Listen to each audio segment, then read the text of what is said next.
ॐ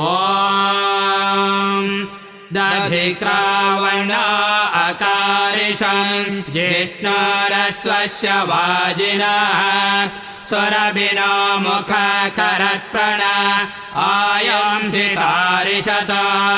लिङ्गरोपणे श्रीसाम्बाय नमः दध्नास्थापयामि तत्पुरुषमन्त्रेण शुद्धोदकेन स्थापयामि ॐ शुक्रमसे ज्योतिरसे तेजसे देववस्सवितोत्पन्ना